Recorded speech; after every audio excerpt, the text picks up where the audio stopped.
Good morning, you guys. So what better way to film my next video than outside on my hot girl walk, even though I'm sitting down right now. I walked over to La La Land and I'm gonna try the Keith Lee matcha. I really wish I had my tripod because, sorry, you're just gonna have to see the double chin. A double chin never hurt anyone, okay? So cheers to you guys.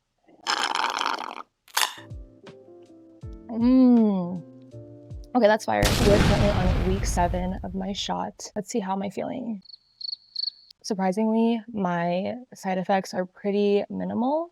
The only thing I've really been feeling is fatigue. On week 7, I am currently on 20 units of compounded semaglutide. That is 0.5 milligrams. How does that feel different from the initial dose?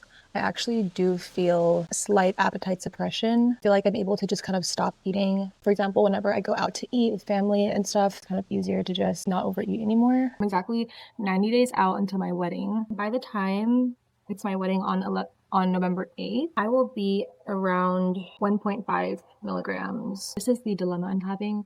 I was trying to avoid, going up to the highest dose because I didn't want to be super dependent on the medication. After talking to my provider about my long-term goals, which is to eventually get off the medicine completely, he said that I think all his patients, the goal is to just have them on for 6 months or so, taking it, the farthest that they can, and then once they reach their goal weight, then you titrate down with the goal of being completely off the medication. So that is very much in line with my intentions before even getting on semaglutide. I think it's like the trauma that I had from abusing prescription drugs with Adderall and whatnot. I'm just like, I really don't want to get dependent or see myself on the highest dose, because in my mind I'm like, that's going to be a lot harder to get off of it. But I also have to trust my provider, which I do. And it's funny, I told my sister, I was like, I don't want to get the highest dose. And she's like, do you not want the medicine to work, babes? Because that's kind of, you could use it to your optimal if you actually follow instructions. If any of you guys are watching and you have experience with split dosing, where you take half of your dosage the beginning of the week and the other half the end of the week, let me know, because I'm not sure if I should do that or if I should just stick to the one shot. The provider said that I could just stick to the one shot a week, but I feel kind of scared once I'm actually going up to those higher doses if I'm going to actually feel side effects, because it's been nice to not have really much of any side effects. But yeah, just let me know what you think about that. At the end of the day, I'm just going to listen to my body, especially when it comes to going up on those higher doses. If I feel like something's not right, I'm probably not going to dose up. And from what I heard is, like, once you find your sweet spot of a dosage that you're actually consistently losing weight on or seeing progress, you don't necessarily have to dose up. But fast forward, I haven't found that yet. I'm on week 7 going on week 8, and I have lost 4 pounds. I think that's still good. That's honestly the most weight I've lost in 5 years. So even after like doing all the hard changes on my end, I know comparison is a thief of joy. And whenever I watch other people's videos about where they're at in their journey, and I hear that they lost like 10 pounds in the first week, or even just like 10 pounds in the second week, I'm just like, okay, what's happening?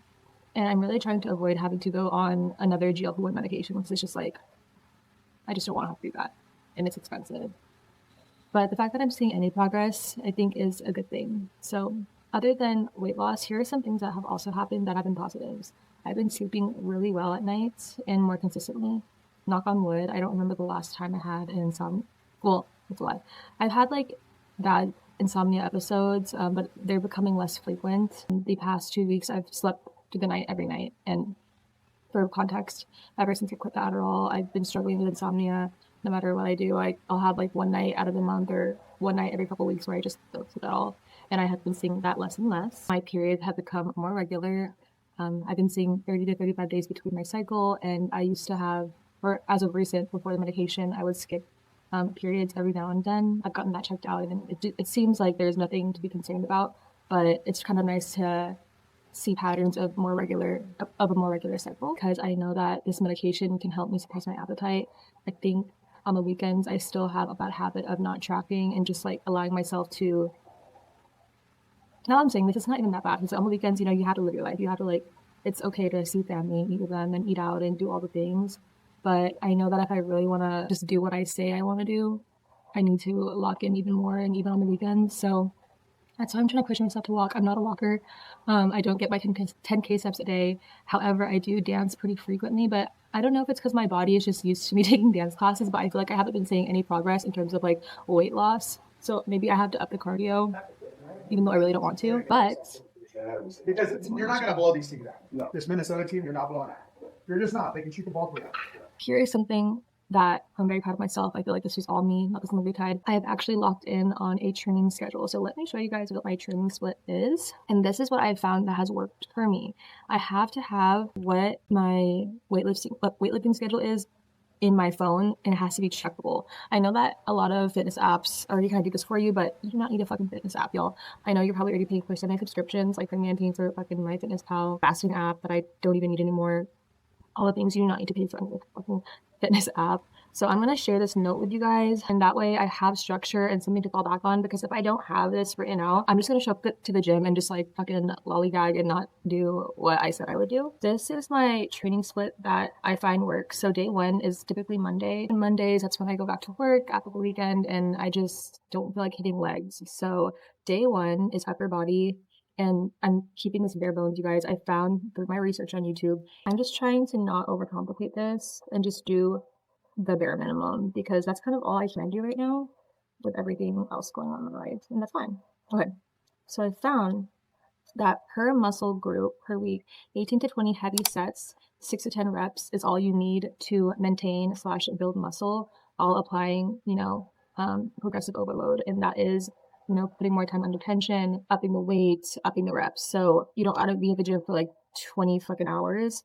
I literally just superset and I'm in there like less than an hour, sometimes 30 minutes. So, and then with that, along the course of the next couple of weeks, there's this rotation where it's 6 to 8 reps for 3 weeks, I believe, 10 to 12 for 6 weeks, and then 3 to 5 for 9 weeks. So if you follow this type of rotation, it should really help with progressive overload for you to actually gain muscle, which is my goal. That Monday with the upper body, I also took a dance class after, and I have found that for me, so I get off at work around 4 o'clock, and before I used to like get off work, go home and like scroll on my phone because I was so fucking tired. But I have to start optimizing my schedule, and I feel like this is what I wasn't doing before that I feel like is helping. So when I'm at work, clocked in around 3:30, I will take my pre-workout so that by the time it's 4 o'clock, instead of going home and like resting and just wasting a whole hour, I go straight to the gym and then I will just hit that workout. Is it easy? No, because I'm exhausted, but this is just what I have to do, because before, when I would do the gym right before dance class, I would mentally try to like preserve my energy for class and I wouldn't like go as hard in the gym. So this way I get that workout out the way. I have more time allotted for lifting weights. And then by the time I have to go to class, which is around like 7 o'clock, I have like time in between to rest, take a pre-workout snack, and then I can just focus on my cardio for the remainder of the day. I know Mondays are a doozy, but the rent is due, bitch. On Tuesday, that I don't have dance that day. So that way I could focus on more of a heavier lift, which is my glutes and hamstrings, glute and hamstring day, focus day. Those are the days that I feel like less resistance because I love doing leg. So I will basically just do that. Day 3, that is a Wednesday, and that's also a dance day for me. That will be my push day. So it's like an upper body day, and I'm so proud of myself because I'm no longer neglecting upper body, because y'all, my dress for my wedding is like this. It's like off the shoulder, and I'm gonna need this to like, yeah, you know what I'm saying.